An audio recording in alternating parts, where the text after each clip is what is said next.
You don't open Google in this world, because Google never existed. Instead, every morning begins the same way. A soft synthetic voice speaks Japanese through your apartment walls while translucent advertisements drift across your smart window in downtown Chicago. Not English, Japanese, not because you chose it, because the internet itself belongs to Tokyo. And somewhere above the Pacific Ocean, thousands of silent corporate satellites decide what the world is allowed to see today. The strange part is, most people don't even question it anymore. Teenagers in Toronto casually switch between English and Japanese slang while ordering breakfast through holographic kiosks. Children in Brazil bow slightly to classroom AI assistants before lessons begin. In Berlin, office workers check their Harmony notifications before speaking during morning meetings. The internet changed humanity so slowly that nobody noticed the moment culture itself stopped belonging to nations. But to understand how your entire digital life became Japanese, you have to go back to a moment that almost happened in our real timeline. The 1980s, a decade when Japan terrified the United States. At the time, Japanese companies weren't just successful, they looked unstoppable. Sony, Nintendo, Panasonic, Toshiba, NEC, their electronics were invading homes across the planet. American businessmen genuinely feared that Tokyo would dominate the future the same way America dominated the 20th century. Movies portrayed Japan as an unstoppable economic empire.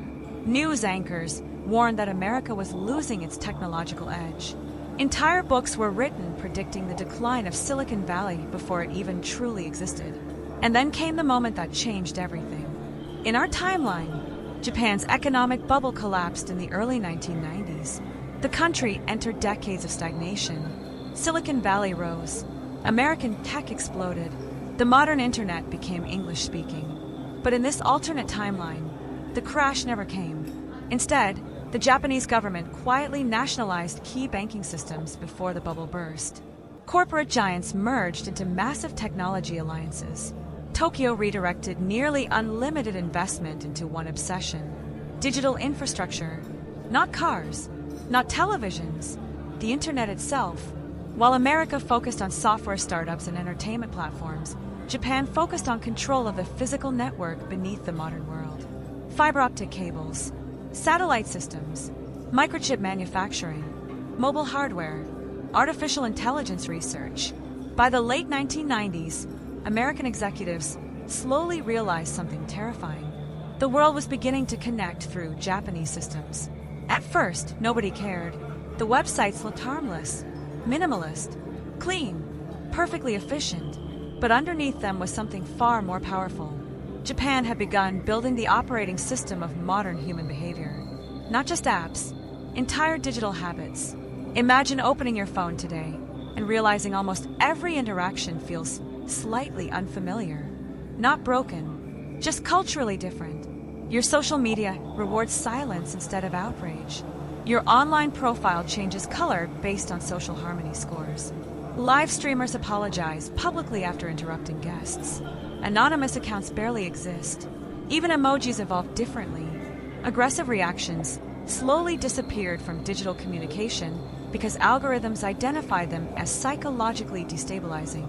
In this timeline, the internet was never built around radical individualism. It was built around social order, and that changed humanity more than anyone expected. By 2007, the first major fracture appeared. An American startup attempted to launch a decentralized search engine outside Japanese corporate protocols. Within 6 months, it vanished. Not through violence, not through censorship, something far more unsettling. Nobody could compete. Japanese tech alliances controlled the satellites, the fiber infrastructure, the semiconductor supply chains, the mobile operating systems, and eventually, the artificial intelligence layer itself. The internet became less like a free ocean and more like a beautifully managed city. Safe, efficient, predictable, watched. That word became impossible to avoid by the late 2010s.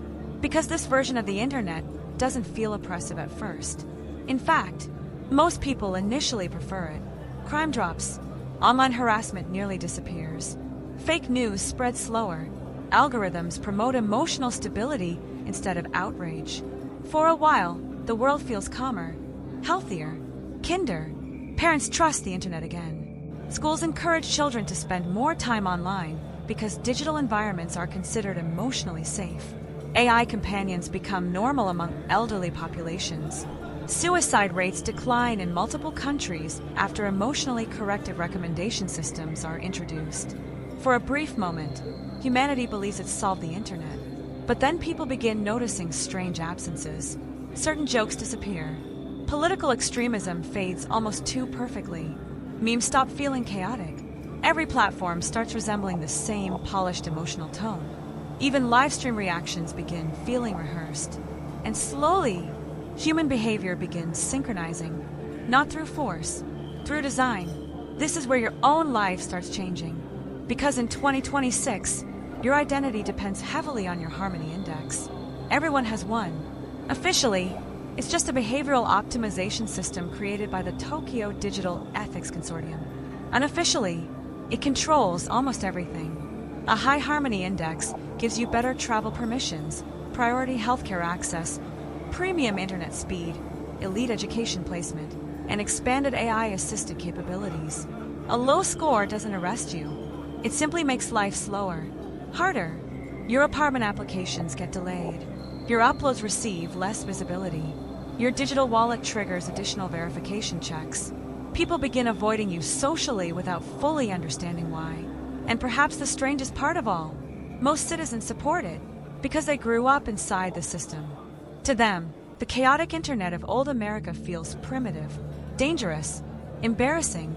And this is where the timeline becomes deeply unsettling, because many parts of this world genuinely work better. Tokyo in 2026 is breathtaking. Gigantic vertical gardens climb glowing skyscrapers. Silent autonomous trains move with impossible precision. Homelessness is nearly non-existent. Public spaces are immaculate. AI translators whisper instantly into contact lenses. The average person lives longer than almost anywhere else on Earth. Cash barely exists anymore. Your emotional profile automatically adjusts music recommendations during stressful commutes.